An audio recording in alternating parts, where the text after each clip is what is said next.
सायली ने छोड़ा फूलों का बिजनेस। सचिन सायली की बदली किस्मत। जी हां दोस्तों, सीरियल उड़ने की आशा के आने वाले ट्रैक में होने वाला है बड़ा धमाका। जब सायली को मिलती है लगातार निराशा, अपने सपनों का बिजनेस छोड़ने का कर लेती है फैसला। सचिन और सायली की जिंदगी हमेशा से संघर्ष और उम्मीदों के बीच झूलती रही है।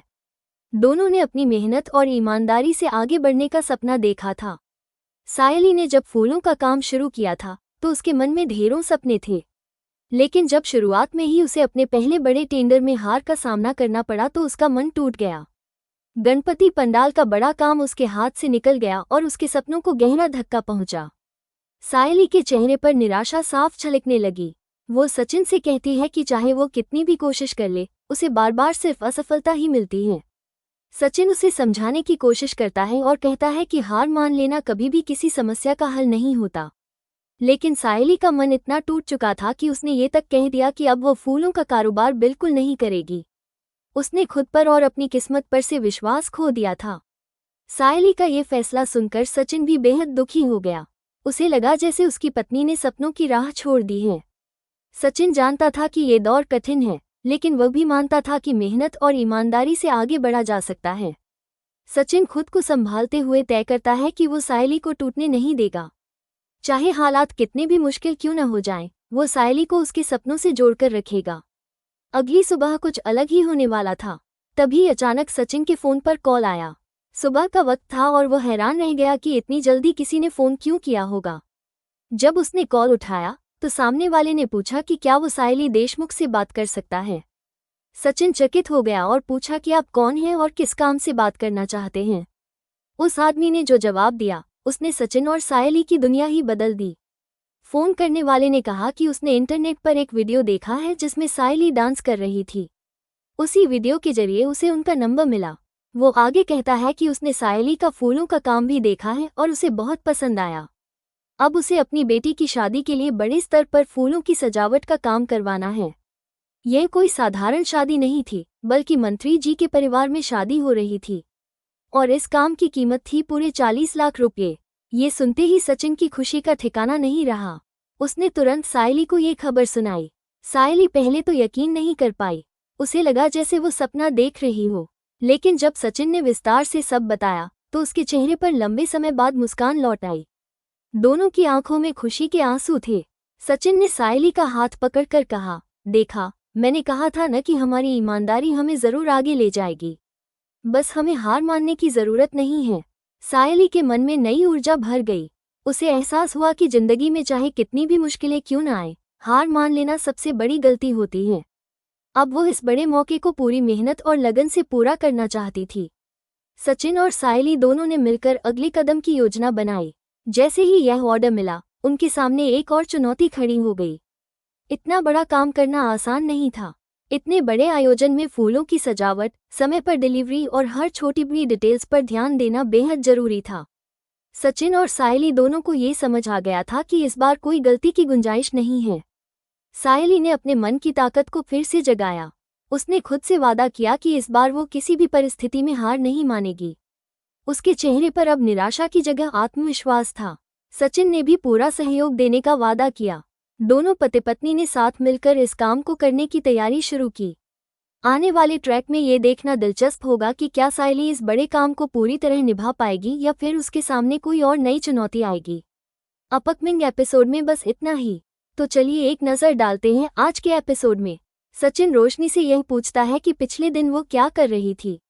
अचानक सवाल सुनकर रोशनी थोड़ी असहज हो जाती है और तेजस भी उससे पूछताछ करने लगता है।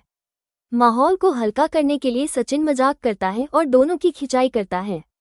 तेजस इस दौरान अपनी नींद न आने की समस्या को लेकर शिकायत करता है और सचिन से विनती करता है कि वो अपने फैसले पर दोबारा विचार करे, लेकिन सचिन उसकी बात को अनसुना कर देता है और मजाक में ही उसे टालकर अपने काम पर निकल जाता है। उसके साथ सायली भी घर से बाहर जाती है। सचिन के जाते ही रोशनी को थोड़ी राहत मिलती है क्योंकि उसे लगता है कि वो किसी मुश्किल से बच गई है। फिर भी उसके मन में यह विचार आता है कि सचिन के फोन से वीडियो उसे हर हाल में वापस लेना है। उधर तेजस को बैंक से कॉल आते हैं कि उसे लोन की किस्त चुकानी है। परेशान होकर वो सोचता है कि जिन लोगों ने उससे पैसे लिए थे उनसे ही पैसा वापस वसूले। दूसरी ओर रिया की हालत ठीक नहीं है। वो अपने कमरे में बैठी आकाश के व्यवहार को याद करती है। उसे लगता है कि आकाश ने उसकी तबीयत की कभी चिंता नहीं की। ये सोचकर रिया का मन और अधिक दुखी हो जाता है। इसी बीच वो एक वीडियो देखती है और किसी कदम को उठाने का निश्चय करती है। जब वो तेजस से मदद मांगती है तो वो पहले इनकार कर देता है, लेकिन रिया उसे 10,000 रुपये देती है, जिसके बाद वो उसकी बात मान लेता है। इसके तुरंत बाद तेजस को रिकवरी एजेंट का फोन आता है। एजेंट उससे बकाया राशि जल्द चुकाने की चेतावनी देता है। ये सुनकर तेजस और भी परेशान हो जाता है। वो सोचने लगता है कि महज 10,000 रुपये से ईएमआई कैसे भरे, और अगर रिकवरी एजेंट रोशनी के पार्लर तक पहुंच गया तो स्थिति और भी बिगड़ जाएगी। वो इस मुश्किल को संभालने का रास्ता खोजने का निश्चय करता है। देशमुख परिवार के घर लौटने पर सायली देखती है कि रिया अपना सामान पैक कर रही है। वो हैरान होकर रिया से पूछती है और उसे आराम करने के लिए कहती है, लेकिन रिया अपने दिल की बात सायली से साझा करती है। वो बताती है कि आकाश ने उसकी भावनाओं को कभी समझा ही नहीं, और जब वो बीमार थी तब भी उसने उसकी परवाह नहीं की, इसलिए अब उसका इस घर में रहना बेकार है। रिया साफ कह देती है कि वो ये घर छोड़ देगी। सायली पूरी कोशिश करती है कि उसे समझा सके और उसके फैसले को बदल सके, पर रिया अपने निर्णय पर अड़ी रहती है। तभी वहां रेणुका आ जाती है। वो भी रिया को रोकने का प्रयास करती है, लेकिन रिया नहीं रुकती और घर छोड़ देती है। रेणुका को इस बात का दुख होता है और वो सायली से रिया के व्यवहार को लेकर नाराजगी जताती है और फिर वहां से चली जाती है। कुछ समय बाद सचिन घर आता है। वो रिया और आकाश के रिश्ते की स्थिति को हल्के फुल्के अंदाज में लेता है और मजाक करता है, लेकिन सायली उसे गंभीरता से समझाती है कि एक पत्नी अपने पति से क्या उम्मीद रखती है और क्यों आकाश को रिया का ख्याल रखना चाहिए। सायली की बात सुनकर सचिन भी मान जाता है और वो सायली को साथ बाहर ले जाने का निश्चय करता है। इस पर सायली खुश हो जाती है। होटल में आकाश और नीतू की बातचीत चल रही होती है। आकाश उसे भरोसा दिलाता है कि काम हो गया है और उसे चिंता करने की जरूरत नहीं है। नीतू अपने बेकिंग बिजनेस के नए विचार आकाश के साथ साझा करती है, लेकिन बीच बीच में आकाश रिया की कई बातें याद कर विचलित हो जाता है। नीतू उसकी हालत समझ जाती है और उसे सलाह देती है कि वो रिया से बात करे और उसके स्वास्थ्य की जानकारी ले। इसके बाद नीतू वहां से चली जाती है। तभी आकाश को रेणुका का फोन आता है। वो आकाश से रिया के व्यवहार की शिकायत करती है। आकाश रेणुका को बताता है कि रिया क्यों नाराज होकर घर छोड़ गई।